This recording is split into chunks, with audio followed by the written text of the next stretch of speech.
বড়োলেণ্ডত বিজেপিৰ পূৰ্বে লক্ষ্য আছিল শান্তি প্ৰতিষ্ঠা। বড়োলেণ্ডত বিজেপিৰ পৰৱৰ্তী লক্ষ্য সকলোৰে প্ৰগতি। বিটিআৰৰ সকলো বাসিন্দা হ'ব প্ৰথম শ্ৰেণীৰ নাগৰিক। খবৰ কেনেকুৱা? ওদালগুৰি, তামুলপুৰ, বাক্সাৰ পাছত এইবাৰ কোকৰাঝাৰৰ গ্ৰীণফিল্ডত কাৰ্যকৰ্তা সন্মিলনত অংশগ্ৰহণ মুখ্যমন্ত্ৰী ডক্টৰ হিমন্ত বিশ্ব শৰ্মাৰ।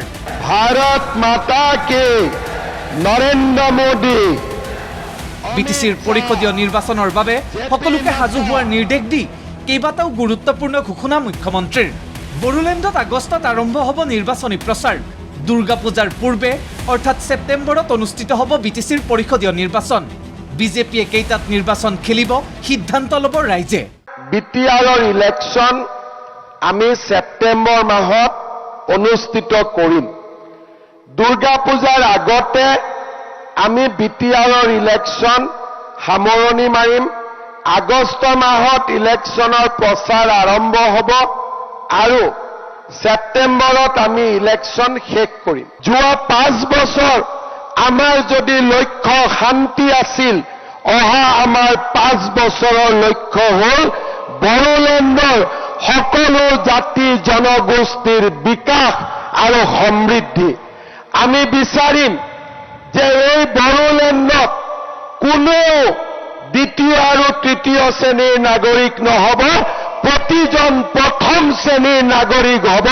তাক আমি কামনা কৰিম। বড়োলেণ্ডত 5 দিনত 5 জিলা ভ্ৰমণ শেষ কৰি 21 জুলাইৰ পৰা মুখ্যমন্ত্ৰী যাব পৰিষদীয় সমষ্টিলৈ। প্ৰতিদিনে দুটাকৈ পৰিষদীয় সমষ্টিলৈ যাব মুখ্যমন্ত্ৰী। তাৰ পূৰ্বে বুথ সভাপতিসকলক মুখ্যমন্ত্ৰীৰ নিৰ্দেশ, প্ৰতিটো বুথত প্ৰস্তুত কৰিব লাগিব 21জনীয়া কাৰ্যকৰ্তাৰ তালিকা। 21 তাৰিখৰ পৰা আমি দিনে দুটাকৈ MCLA সমষ্টিলৈ যাম আৰু যিকেইটা সমষ্টিতে আমাৰ কাৰ্যকৰ্তাসকলে মোক ক'ব যে আমি জিকিবৰ কাৰণে ইলেকশ্যন খেলিম, তাতে আমি ইলেকশ্যন খেলিম। মই আজি আপোনালোকক কথা দিছোঁ। ইয়াত যিসকল বুথ সভাপতি আহিছে, মই তেওঁলোকক অনুৰোধ কৰিম, প্ৰতিজন বুথ সভাপতিয়ে 21জনীয়া এটা কাৰ্যকৰ্তা লিষ্ট এখন নিৰ্মাণ কৰিব আৰু সেই তালিকাখন মই যেতিয়া আপোনালোকৰ সমষ্টিত আহিম, মোৰ হাতত আপোনালোকে তুলি দিব। তাৰ পিছত এই কাৰ্যকৰ্তাসকলক লৈ আমি বুথৰ সংগঠন আগবঢ়াই লৈ যাম। আপোনালোকক তাতো মই একেলগে লগ পাম। যাব লাগিবনে নাই? ইয়াৰ মাজতে মুখ্যমন্ত্ৰী ডক্টৰ হিমন্ত বিশ্ব শৰ্মাৰ ঘোষণা, প্ৰধানমন্ত্ৰী নৰেন্দ্ৰ মোদীৰ জন্মদিনৰ দিনা অৰ্থাৎ 17 ছেপ্টেম্বৰৰ পৰা আৰম্ভ হ'ব অৰুণোদয় 3.0। অৰুণোদয় 3.0 সামৰি ল'ব অধিক হিতাধিকাৰী। আজি আমি নতুনকৈ অৰুণোদয়ৰ বাবে গাঁও সভা পাতিছোঁ। 17 ছেপ্টেম্বৰ প্ৰধানমন্ত্ৰী নৰেন্দ্ৰ মোদীৰ জন্মদিন। সেই দিনটোতে আমি অৰুণোদয় 3য় অৰ্থাৎ আৰু বহুত বেছি হিতাধিকাৰীক লৈ আমি আৰম্ভ কৰিম। কোকৰাঝাৰত বিজেপিৰ কাৰ্যকৰ্তাসকলক সম্বোধি মুখ্যমন্ত্ৰীয়ে পুনৰ ক'লে, বড়োলেণ্ডত কাৰো বিৰুদ্ধে নিৰ্বাচন নেখেলে বিজেপিয়ে। বিটিআৰৰ বিকাশৰ বাবে নিৰ্বাচনত অৱতীৰ্ণ হ'ব বিজেপি।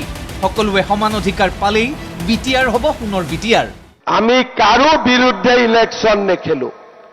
আমি ইলেকশ্যন খেলিম বিটিআৰৰ বাবে, বিটিআৰৰ উন্নতিৰ বাবে, বিটিআৰৰ বিকাশৰ বাবে আৰু বিটিআৰৰ কল্যাণৰ বাবে। কোনোবাই কৈছে আপোনালোক UPPLৰ বিৰুদ্ধে নেকি? নহয়। আপোনালোক BPFৰ বিৰুদ্ধে নেকি? নহয়। নতুন পাৰ্টি হৈছে তেওঁলোকৰ বিৰুদ্ধে নেকি? নহয়। বোলে কংগ্ৰেছৰ বিৰুদ্ধে নেকি?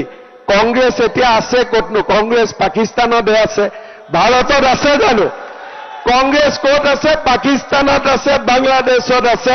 কংগ্ৰেছ ভাৰতত নায়েই।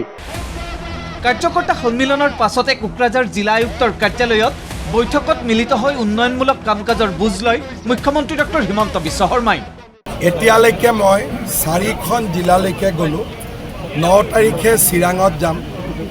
মই আশা কৰাতকৈ মানুহৰ উৎসাহ বহুত বেছি, কিন্তু 21 তাৰিখৰ পৰা মই প্ৰতিটো MCLA সমষ্টিত যাম। তেতিয়া আমি গম পাম যে কিমানটা জিকিম, কিন্তু উৎসাহ বহুত বেছি। BTRত যোৱা 5 বছৰত আমি শান্তি আনিলোঁ অহা 5 বছৰত আমি সমতা বিকাশ আৰু প্ৰগতি আনিম ইফালে বাক্সাৰ বাগানপাৰা পৰিষদীয় সমষ্টিত হিতাধিকাৰীসকলক লৈ UPPLে অনুষ্ঠিত কৰা সজাগতা সভাত অংশগ্ৰহণ BTC প্ৰধান প্ৰমোদ বড়োৰ বিজেপিয়ে চলাই থকা নিৰ্বাচনী কুচকাৱাজক লৈ প্ৰমোদ বড়োৰ মন্তব্য এটা ৰাষ্ট্ৰীয় দল হিচাপে কাম কৰিছে বিজেপিয়ে দল হিচাপে আজি কাউন্সিলত তেখেতসকলে কাম চাম কৰি আছে আৰু তেখেতসকলৰ EM আছে তেখেতসকলৰ MLA আছে এজন দুজন যিমানেই নাথাকক চ' এটা ৰাষ্ট্ৰীয় দল হিচাপে তেখেতসকলে এই অঞ্চলত কাম কৰি আছে তেখেতসকলৰ এজেণ্ডাটো তেখেতে জানিব আমাৰ এজেণ্ডাটো আমি জানিম চ' গতিকে আজিৰ সময়ত মই বিজেপিৰ কথাটো এনচাৰ দিব নোৱাৰোঁ UPPLৰ কথাটো সুধিলে এনচাৰ দিব পাৰোঁ যিমানেই BTCৰ নিৰ্বাচন চমু চাপিছে সিমানে আকৰ্ষণীয় হৈ উঠিছে নিৰ্বাচনী প্ৰেক্ষাপট বড়োলেণ্ডত UPPL BPFকে ধৰি কাৰো বিৰোধিতা নকৰোঁ বুলি আগবঢ়া বিজেপিয়ে সময়ত কাক লগত ৰাখিব তাৰো চলিছে জল্পনা কল্পনা ভাৰত মাতা কে নৰেন্দ্ৰ মোদী কোকৰাঝাৰৰ পৰা সঞ্জয় ৰায় আৰু বৰমাৰ পৰা তপন ডেকাৰ ৰিপৰ্ট ND24 কোকৰাঝাৰৰ কাৰ্যকৰ্তা